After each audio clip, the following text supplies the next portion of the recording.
안녕하십니까. CEO의 빛의 서진우 본부장입니다. 오늘은 부자 회사, 부자 CEO를 위한 법인돈 개인화 10억, 세금 1.2% 끝이라는 주제로 방송을 시작하도록 하겠습니다. 해외에서 직구했던 카메라가 도착을 해서 카메라를 한번 켜봤는데요. 매번 방송에서 이제 포토샵 많이 됐던 사진만 보시다가 실물은 처음 보실 거예요. 정말 많은 양해 부탁드리겠습니다. 그리고 이 앞에 있는 이 동그란 거는 마이크 필터입니다. 그래서 좀 보이더라도 양해 부탁드리겠습니다. 오늘 이 영상이 도움이 되실 분들은 가시급금 문제가 있는 대표님, 그리고 부자 CEO가 되고 싶은 대표님, 그리고 법인 주식가치 조절이 필요한 대표님, 가업 승계가 필요한 대표님들께서 방송을 끝까지 시청하시면 굉장히 큰 도움이 되실 겁니다.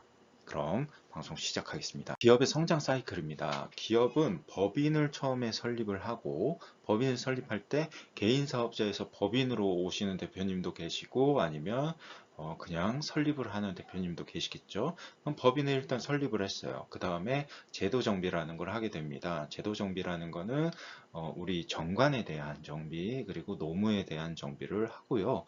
그 이후에 성장 단계를 거치죠. 이제 영업 활동을 하면서 성장 단계를 거치는데, 그 중에서 이제 제조업이라든가 기술, 소프트웨어 이런 회사들 같은 경우에는 인증 단계를 거칩니다. 그리고 그 이후에 주주에 대한 정비를 하게 되는데, 주주에 대한 정비는 어떤 거냐면, 내가 법인을 설립했을 때 어떤 사유에 의해서 차명 주주가 있었다라고 하게 되면 차명 주식을 회수하는 전략을 좀 살펴봐야 되고요. 그리고 내가 혼자 지분을 100%를 보유하고 있다라고 했을 때는 지분에 대한 분산이 조금 필요합니다. 왜냐? 3단계 이익 환원의 단계에 갔을 때는 이익 환원을 하기 위해서는 나 혼자 이익 환원을 다 하게 되면은 세금이 조금 과도하게 나올 수가 있습니다. 그렇기 때문에 내 자녀라던가 우리 가족으로 지분을 좀 분산을 해서 전체적인 소득을 각자 이렇게 분산을 시키는 거죠. 그래서 그렇게 분산을 하게 되면은 이익 환원을 많이 하더라도 세금 자체가 분산이 되기 때문에 훨씬 좋은 효과가 있다. 그럼 이 이익환원을 왜 하느냐? 법인은 설립을 해서 운영을 하시게 되면은 마지막 세 가지밖에 없습니다. 하나는 청산, 그리고 하나는 M&A, 이제 매각을 하는 거죠. 그리고 하나는 가업 승계. 네, 이 세 가지밖에 없는데, 가업 승계나 청산 같은 경우에는 대부분이 이익 잉여금이 없어야지만 세금을 적게 내면서 할 수가 있다라는 겁니다. 잉여금을 개인화하지 않았을 때 리스크입니다. 부자 회사로 막 키우셨어요. 그런데 이제 이 잉여금을 개인화하지 않았을 때는 가난한 CEO가 되는 거죠. 그런데 이거를 계속 안 하고 있다. 그런데 갑자기 가업 승계를 하게 된다라고 했을 때는 정말 가난한 회사의 가난한 CEO가 될 수가 있습니다. 그 이유는 뭐냐면 이익 잉여금을 처분하지 않았을 때에는 세법상의 주식 가치가 계속 상승을 하게 됩니다. 세법상 주식 가치가 상승을 하게 되면 당연히 주식 이동에 대한 세금이 부담이 굉장히 커지고요. 그러면 여러 가지가 있겠죠. 주식 이동에 대한 부분은 양도를 한다던가 아니면 증여를 한다던가 상속을 한다던가 이 세 가지입니다. 그런데 많은 대표님들께서 아이고 나 그냥 뭐 죽으면 끝이지 혹은 뭐 아이고 나중에 어떻게 되겠지 라고 이렇게 말씀하시는데, 대표님께서 보유하고 있는 주식은요 언젠가 한 번은 반드시 이동이 일어나게 되어 있습니다. 그게 바로 상속입니다. 인간은 죽음을 피할 수 없기 때문이죠.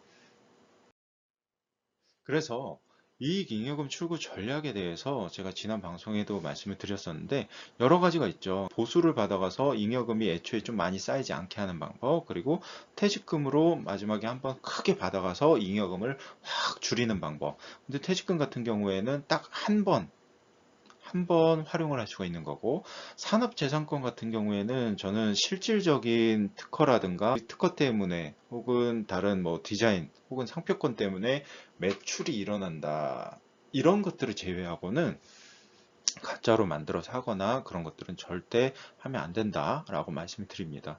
그래서 요거는 저는 좀 잘 안 하는 편입니다. 그리고 배당. 배당은 합법적으로 가져갈 수 있는 자금 중에서 가장 저렴한 세율입니다.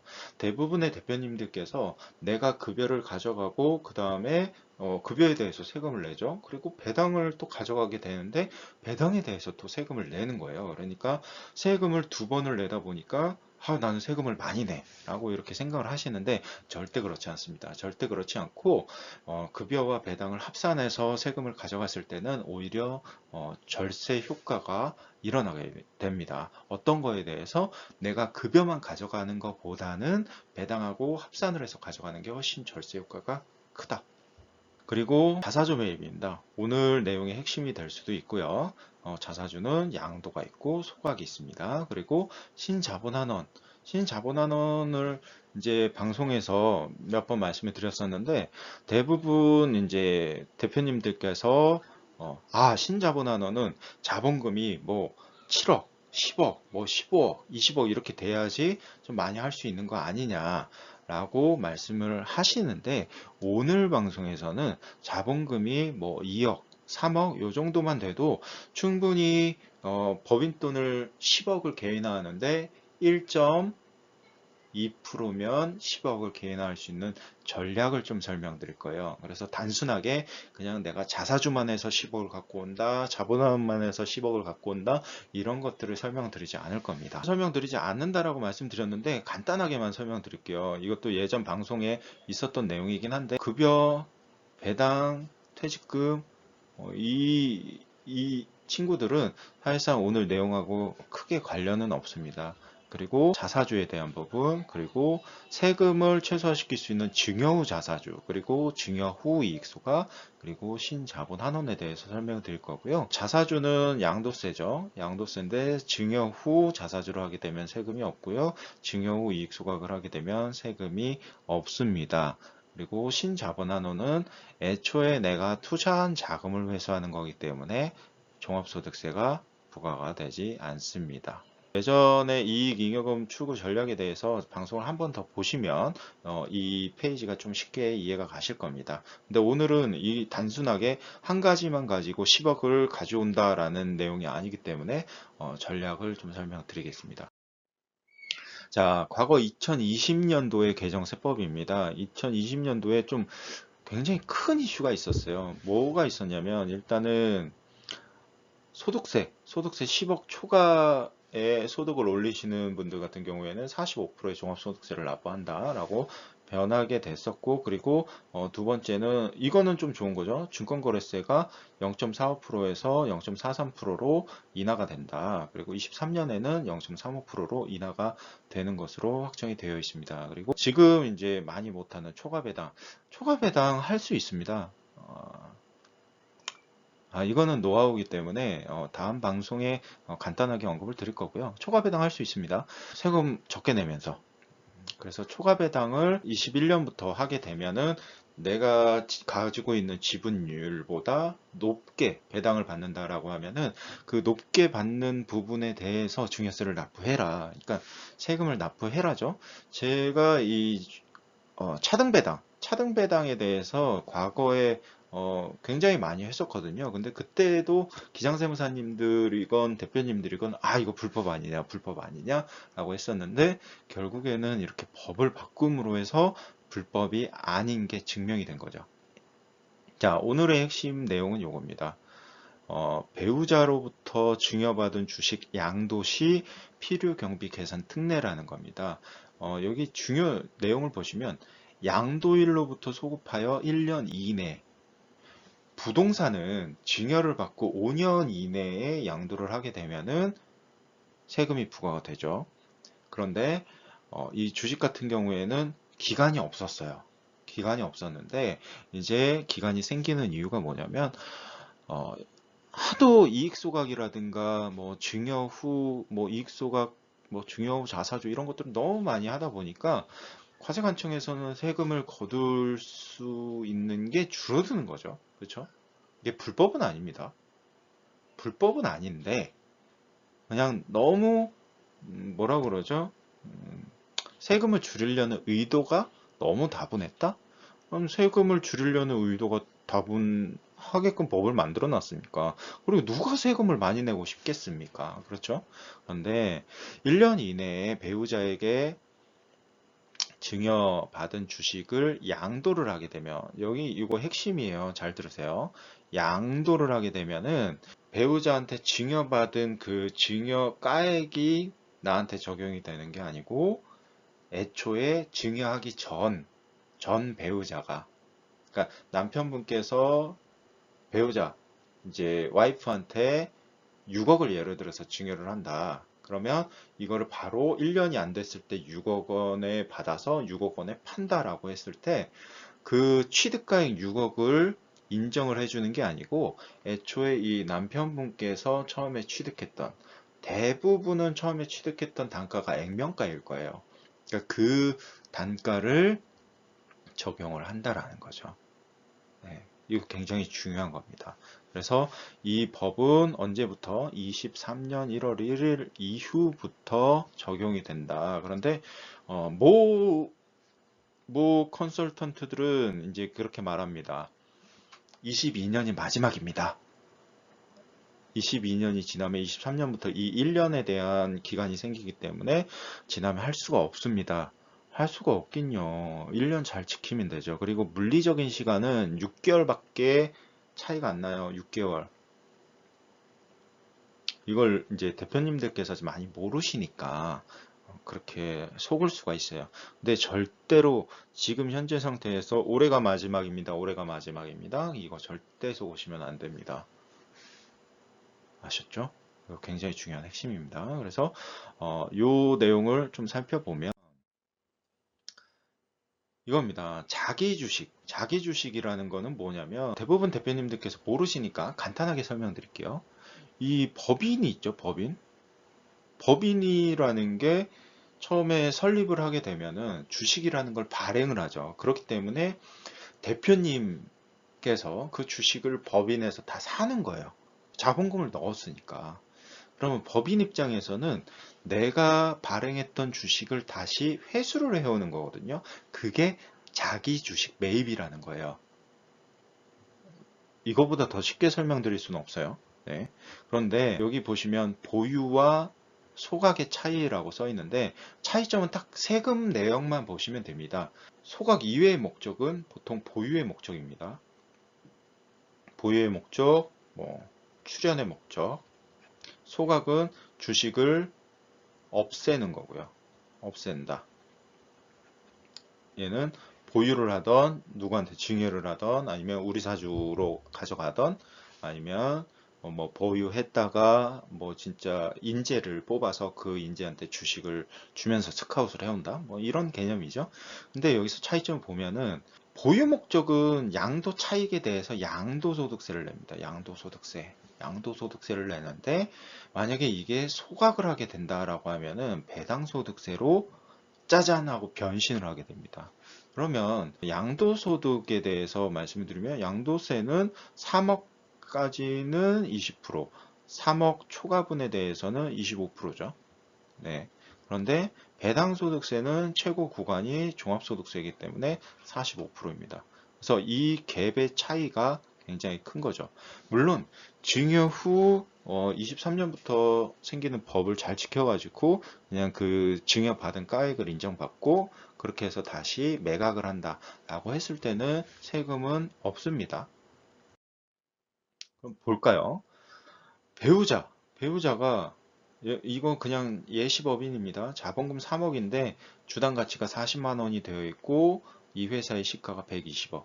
이 중에서 이제 10억을 증여를 한다. 그러면 6억까지는 주식을 증여해도 비과세죠. 그런데 요 받은 주식을 자사주 매입을 통해서 시가 10억 원에 파는 거예요. 그리고 자본 조정을 통해서 10억을 인출을 하게 됩니다. 그런데 대표님들께서 그러신 거예요. 야, 자본 조정은 뭐고, 뭐 소각은 뭐고, 이런 거는 진짜 구체적으로 아실 필요는 없으세요. 대표님들께서는. 그래서 이게 불법이 아니고 합법적인 방법으로 잘 한다라는 것만 인지만 하시면 됩니다. 그래서 지금 이 방법은 내가 자사주를 매입을 하게 된다라고 하면은 10억 원을 증여를 하고 그 다음에 10억 원을 법인에다가 팔아서 10억을 인출을 하는 거죠. 그럼 여기까지는 세금이 아까도 말씀드렸다시피 약 6.79% 정도, 이 정도의 세율이 부과가 됩니다. 그런데 제가 오늘 말씀드릴 거는 뭐라고 했죠? 전략이라고 말씀드렸죠. 자, 그러면 지금 보유 목적의 자사주를 하게 되면은 여러 가지 이제 귀찮은 것들이 생길 수가 있어요. 오늘 또 상담 같은 데 회사는 보유를 하면 안 되니까 무조건 소각을 해야 된다. 회계사님이 그렇게 말씀하셨더라고 하시더라고요. 그래서 그거는 말이 안 되는데 왜 보유를 할 수 있는데 보유를 못 하냐. 근데 보유를 하게 되면은 이 주식을 어떻게 처리할 거라는 거를 계속 어딘가에 공지라는 걸 해줘야 돼요. 그러면 이렇게 하는 거죠. 이게 보유 목적의 자사주라기보다는 출연 목적의 자사주를 할 수도 있다. 이거는 요즘 많이 하고 있는 사내근로복지기금을 좀 활용해가지고 움직일 수 있는 부분을 좀 다시 한번 설명드리는 거고요. 10억 원어치의 주식을 증여하고 10억을 자사주를 하게 되죠. 그러면은 법인이 10억 원어치의 주식을 보유하죠. 이 보유하고 있는 이 10억 원어치의 주식을 사내근로복지기금에다가 출연을 하는 겁니다. 복지기금에 출연을 하게 되면은 대부분 대표님들께서 그러세요. 아니 내 돈 10억을 왜 기금에다가 내가 기부를 하냐. 10억을 내 돈을 기부를 하는 게 아니고 주식을 증여를 하는 거예요. 주식이 옮겨가는 거예요. 돈이 옮겨가는 게 아니고 주식이 옮겨간다. 이 개념을 정확히 아셔야 됩니다. 그리고 이 10억 원어치의 주식을 보유하게 되면은 지분율이 생기겠죠. 지분율이 생기고 사내근로복지기금 법인 자체가 주주가 되는 겁니다. 주주가 돼서 배당 그리고 소각 등으로 잉여금을 처분을 할 수 있다. 이해하셨나요? 네. 그래서 주식가치 급락 주식 가치를 급락시킬 수 있는 방법이 있다. 물론 지난 제 방송 중에서 사내근로복지기금 방송을 보시면 조금은 아시게 될 텐데 주식가치 급락의 비밀이 있습니다. 그래서 이런 이제 주식가치를 좀 떨어뜨려 가지고 가업승계를 한다거나 아니면 주식의 이동이 필요한 지배구조의 변경이 필요한 회사들 같은 경우에는 반드시 이런 부분들을 잘 살펴보시고 전문가한테 도움을 요청하시는 게 가장 좋습니다. 자, 오늘의 핵심입니다. 오늘의 핵심. 자, 보겠습니다. 절세는 전략입니다. 오늘의 이 방송 전체 이 페이지 한 장만 보셔도 됩니다. 자, 급여 더하기 배당을 하게 되면 제가 간단하게 예시 들겠습니다. 급여와 배당을 합산해서 1억을 가져가는데 급여 5천, 배당 5천 이렇게 가져가게 되면은 약 1억을 받아가게 되는데 12.4% 정도의 세금이 부과가 됩니다. 이게 실효세율입니다. 그리고 아까 말씀드렸던 6억을 증여 후 자사주를 하게 되면은 세금은 없죠. 자, 여기까지 7억 정도 뺐습니다. 급여랑 배당 그리고 자사주까지. 그리고 이겁니다. 오늘 중요한 내용이죠. 우리 법인은 자본금이 적어. 자본금 2억에서 3억 정도 되는 회사의 기준입니다. 신자분한원은 자본금이 많은 회사만 하는 게 아니에요. 자본금을 줄일 수 없는데 내가 잉여금 출구 전략을 활용을 해야 된다거나 이런 회사들이 활용을 하는 겁니다. 그래서 신자본한원 자본금 2억에서 3억 정도 기준 회사를 예시를 든 거고요. 그럼 여기서 자본금이 3억이다. 그러면은 여기서 한 2억 9천만 원 정도. 3억을 다 한다라고 봤을 때 토탈 배당 급여 1억, 그 다음에 자사주 6억, 그 다음에 자본한원 3억 하게 되면 정확히 10억입니다. 10억에 아까 요 세금 얼마였죠? 12.4%, 12.4%인데 1240만 원이죠? 그러면 1.2%가 되는 거죠. 10억을 인출하는데 세금 1.2% 끝. 10억을 인출하는데 세금 1.2% 끝. 이거는 단순하게 우리가 급여를 많이 받아간다, 배당을 많이 받아간다, 뭐 자사주를 많이 한다, 신자본환원을 많이 한다, 이런 거에 대한 개념이 아니고 내가 이익 잉여금 또는 법인 돈을 개인화하는데 10억 정도가 필요하다. 그런데 이거를 어떤 전략을 활용해서 가져갈 거냐, 이런 것들에 대한 답입니다. 그런데 여기서 한 가지 주의해야 될 거는, 청산을 준비하고 있는 회사는 신자본환원을 하시면 안 됩니다. 대부분의 컨설턴트들이 이 얘기는 안 할 거예요. 왜냐? 지금 뭐 이제 컨설팅이라고 해서 가가지고 대표님 신자본환원 혹은 뭐 신이익 소각이라는 게 있는데, 이거를 뭐 제가 3억을 세금 없이 빼드리겠습니다, 혹은 5억을 세금 없이 빼드리겠습니다 라고 하고 어떤 컨설팅 피를 받겠죠. 그래서 막 진행을 했는데 알고 봤더니 그 회사가 나중에 청산을 해야 되는 회사예요. 그럼 청산을 하게 될 때는 주식의 그 주수가 줄어들었기 때문에 한 주당의 액면가로 계산을 하게 되면 가치가 굉장히 많이 올라갑니다. 그래서 청산을 하게 되면 그거에 대한 배당소득세를 납부를 하셔야 되기 때문에, 청산을 목표로 둔 회사는 신자본환원을 절대로 하시면 안 된다. 네, 오늘 이 방송의 핵심 페이지입니다.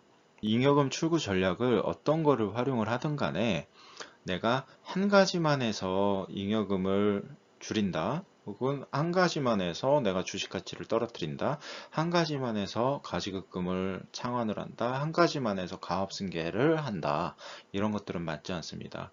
모든 절세는요, 전략이 핵심입니다. 전략. 그래서 여러 가지 것들을 활용을 해가지고 실행을 해야지만 이런 것들에 대해 합법적으로 절세를 할 수 있는 거죠. 그런데 이 부분 자체가 대부분 이제 경험이 없으신 분들 같은 경우에는 이해를 못 하실 수도 있어요. 그리고 이 방송을 보시는 대표님들도 이해를 못 하실 수도 있습니다.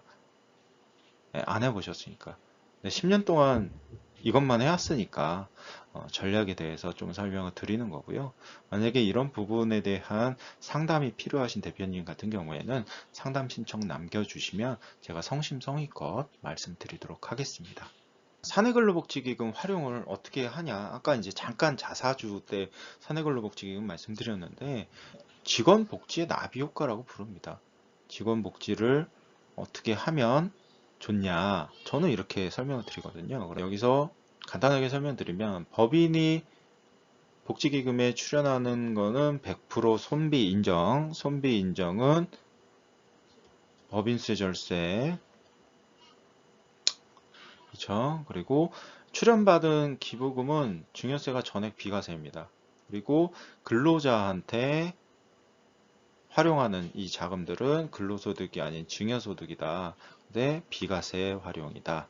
그래서 근로자한테 가는 모든 자금들, 그 이제 법의 테두리 안에서예요. 법의 테두리 안에서 활용을 하게 되면은 전부 비과세로 할 수 있다. 그리고 복지기금이 법인이기 때문에 정관도 만들어야 됩니다. 그리고 대부업도 가능하고요. 그래서 근로자분들께서 이렇게 일을 열심히 할 수 있는 그런 이제 시스템을 좀 만들어 주는 거죠. 그래서 자사주를 처리를 할 수 있는, 처분을 할 수 있는 사내근로복지기금을 활용하는 것도 나쁘진 않다. 물론 사내근로복지기금은 직원의 수가 어느 정도는 돼야지만 활용을 할 수 있는 거기 때문에 여러 가지 것들을 전략을 잘 세워야죠. 사내근로복지기금도 굉장히 많이 하고 있기 때문에 이렇게 이제 좀 복합적으로 상담이 필요하신 대표님은 아래 상담 링크로 남겨주시면 성심성의껏 말씀드리겠습니다. 법인 CU의 소득 구분입니다. 법인 CU 배당은 15.4%의 분리과세고요. 간접세는 건보료입니다. 건보료가 12% 정도. 근데 자사주는 양도소득이기 때문에 분류과세고요.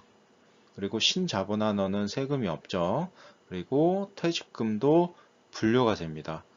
간접세 0%입니다. 건보료가 안 나온다. 이거 굉장히 중요합니다. 건보료 안 나오는 거. 건보료만 4천만 원씩 폭탄 맞을 수도 있어요. 조심하셔야 됩니다. 그리고 상여나, 급여, 이 항목들은 다 종합소득세고 간접세, 건보료, 국민연금 해서 간접세가 15%. 그러면은 급여 상여를 좀 많이 받아간다. 그럼 45% 더하기 15%에서 60%의 세금을 납부하시는 거예요. 10억을 빼오는데 60%를 낼 거냐?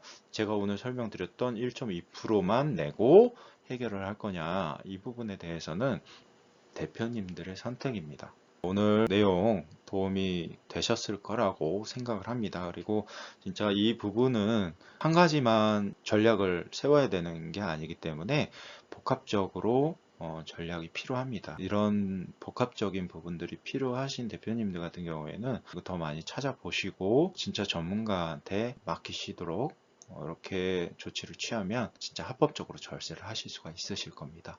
자, 오늘 영상이 도움이 되셨다면 좋아요 눌러주시고요. 저에게 굉장히 큰 힘이 됩니다. 그리고 댓글, 구독, 알림 설정 이렇게 설정을 해주시면 좋은 정보를 더 빠르게 받아보실 수가 있습니다. 그리고 공유 좀 많이 부탁드리겠습니다. 페이스북, 인스타그램 아니면 뭐 친구분들한테 카톡을 보내주셔도 좋고 그래서 공유 이렇게 좋은 정보는 내가 사랑하는 내 친구와 혹은 나랑 같이 거래하고 있는 거래처의 대표와 같이 좋은 이웃과 함께 나누시길 바라겠습니다. 그럼 오늘 이 영상 도움 많이 받으셨길 바라고요. 제가 다음 영상에는 오늘보다 조금 더 도움되는 말씀으로 찾아뵙도록 하겠습니다. 감사합니다. 세금 때문에 고민하는 대표님께 절세 공략 팁을 무료로 드립니다. 아래 버튼을 눌러주세요.